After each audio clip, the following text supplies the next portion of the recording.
the boy who dreamed beyond the walls.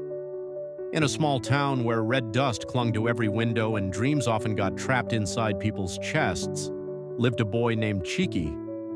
He was 16, wiry, with eyes that always seemed to look past the horizon as if searching for something no one else could see. Chike's parents loved him, but they carried the weight of survival on their shoulders. His father, a tired civil servant, often said, "Chike, where we come from, life is simple. You go to school, graduate, get a job, and feed your family. That is success." His mother nodded in agreement, her face worn from years of labor. But inside Chike's heart, something burned brighter. He didn't just want to survive, he wanted to create, to build, to reach places no one in his family had ever imagined. He dreamed of becoming more than a man with a steady paycheck. He wanted to be an inventor, a thinker, someone whose name would echo beyond the narrow streets of his town. Yet every time he tried to speak of this, his parents shut him down. "Don't waste your time with fantasies," his father said. "Focus on school. That's your only ticket out." So, Chike studied hard. He read his textbooks, memorized equations, and passed exams. But at night, under the flickering light of a weak lantern, he filled old notebooks with sketches, machines, ideas, possibilities. He read borrowed books about great men who started with nothing yet changed the world. Each story told him what his parents could not. Your future can be more than survival. One evening, his father caught him drawing again. He scolded him harshly, saying, "Stop chasing shadows." "Education is the only way for boys like us," Chike didn't argue. He just smiled faintly and closed his book. But deep inside, he made himself a promise. "I will finish school for them, but I will live my dream for me." Years later, Chike would look back at that dusty town and realize his parents were not wrong.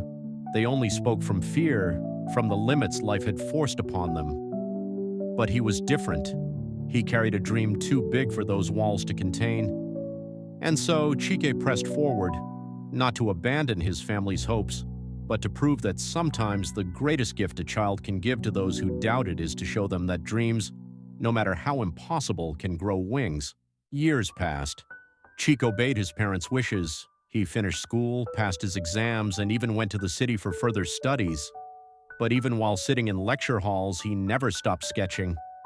His notebooks, once hidden under his bed, now filled entire shelves. Drawings of machines, tools, and ideas that seemed far too big for his small beginnings. At first, people laughed at him. His classmates said, "Stop wasting time, Chike. Read your books, get your degree, and find a job like the rest of us."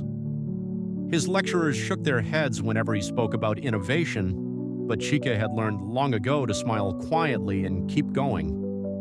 After university, while most of his mates scrambled for jobs, Chike began experimenting.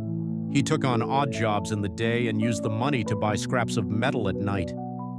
In a tiny rented workshop, he built small prototypes, things people didn't believe he could do. His first attempt failed, his second one broke apart.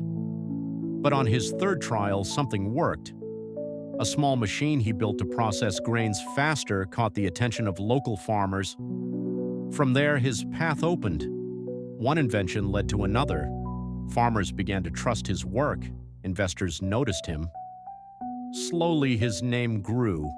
The boy who once sketched under a lantern now stood in front of business leaders, presenting solutions drawn from the same dreams people once called foolish. Years later, the dusty streets of his hometown welcomed him back, not as Chike the boy with frayed collars, but as Chief Chike, a successful innovator and respected leader. He built schools, funded scholarships, and opened factories that gave jobs to hundreds. His father, once doubtful, now sat proudly at gatherings saying, "That is my son." His mother, tears in her eyes, whispered prayers of gratitude. Chike proved that dreams are not shadows, and that even from a small town where the world seemed too narrow, a boy could grow into a man whose vision stretched far beyond the horizon. Once you have a vision, walk towards it with all your strength. Ignore the noise, ignore the doubts, because in the end it is only your belief that will carry you to success.